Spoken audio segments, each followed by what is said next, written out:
Assalamualaikum warahmatullahi wabarakatuh. Selamat malam dan salam sejahtera untuk kita semua. Perkenalkan, nama saya Nur Saidah dengan NIM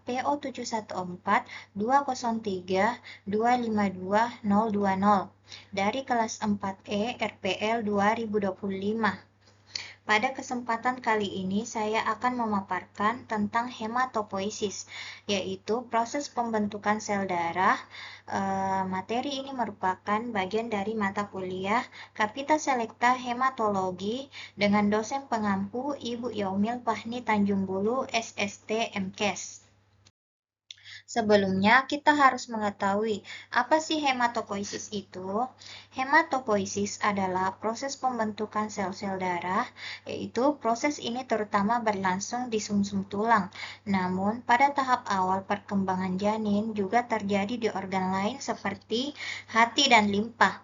Dalam hematopoiesis terjadi 3 proses penting yang berlangsung serentak, yaitu proliferase atau perbanyakan sel, maturasi yaitu pematangan, dan diferensiasi yaitu perubahan menjadi sel khusus. Selanjutnya, hematopoiesis adalah proses pembentukan semua jenis sel darah dari satu sel induk yang disebut sel punca hematopoietik. Dari sel punca ini terbentuk dua jalur utama, yaitu jalur mieloid menghasilkan megakariosit atau platelet, eosinofil, basofil, eritrosit, monosit yang bisa menjadi makrofag atau sel dendritik, serta neutrofil. Kemudian, jalur limfoid menghasilkan sel T, sel B yang bisa menjadi plasma sel, dan sel NK. Proses ini sangat penting untuk menjaga keseimbangan tubuh karena sel darah memiliki fungsi vital, yaitu eritrosit untuk transportasi oksigen, leukosit untuk sistem pertahanan tubuh, dan trombosit untuk pembekuan darah. Dalam pembentukan darah, sel punca atau stem cell memiliki 3 kemampuan utama, yaitu sel Frenewal, yaitu kemampuan memperbarui diri sehingga meskipun terus membelah, sel punca tidak akan habis. Kemudian proliferasi, yaitu kemampuan untuk membelah dan memperbanyak diri. Kemudian diferensiasi, yaitu kemampuan sel untuk mematangkan diri menjadi sel khusus dengan fungsi tertentu. Misalnya sel darah putih, sel darah merah, dan trombosit. Kemudian, lokasi hematopoiesis. Lokasi hematopoiesis berbeda-beda sesuai tahap usia. Contoh pada janin, awalnya terjadi di Yolsach, lalu berpindah ke hati. Diawali pada janin, yaitu terjadi di Yolsach, lalu berpindah ke hati dan limpa, dan akhirnya ke sumsum tulang. Pada bayi, hampir semua tulang memproduksi sel darah. Pada orang dewasa, hematopoiesis hanya terjadi di tulang tertentu, yaitu tulang belakang, tulang iga, tulang dada, panggul, tengkorak, dan ujung atas tulang paha. Selanjutnya, periode hematopoiesis. Hematopoiesis dibagi menjadi dua periode besar, yaitu periode prenatal atau masa janin yang memiliki 3 fase utama, yaitu mesoblastik, hepatik, dan medularis. Kemudian periode postnatal yaitu setelah lahir, di mana hematopoiesis berlangsung sepanjang hidup di sumsum tulang. Selanjutnya, fase mesoblastik, yaitu fase ini terjadi saat embrio berusia 2-10 minggu. Lokasinya ada di Yolsach atau kantung kuning telur. Sel darah terbentuk dari jaringan mesenkim sekitar 2-3 minggu setelah fertilisasi. Sel mesenkim ini berkembang menjadi eritroblas primitif yang membentuk pulau darah. Eritroblas primitif ini masih memiliki inti dan menghasilkan hemoglobin sederhana. Jadi, fase mesoblastik menghasilkan eritrosit primitif sebagai bentuk awal sel darah.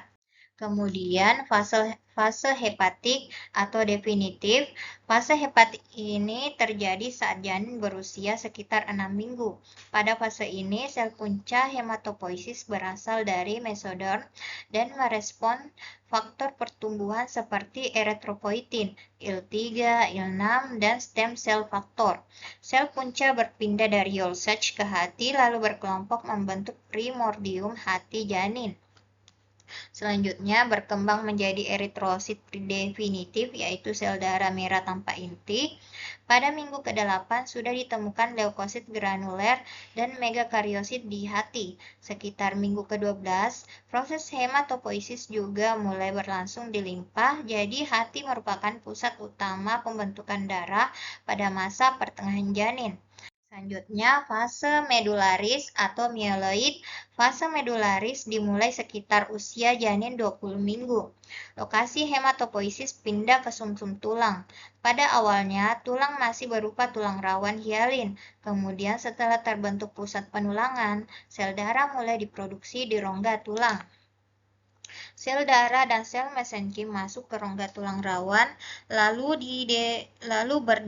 berdiferensiasi menjadi osteoblast dan sel retikulum yang membentuk stroma sumsum tulang.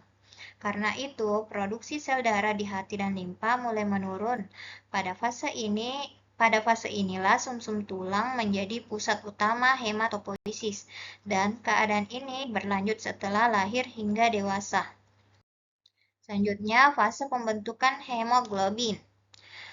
Jenis hemoglobin yang terbentuk juga berbeda sesuai tahap perkembangan. Seperti pada fase embrio terbentuk Hb Gower 1, Hb Gower 2, dan Hb Portland.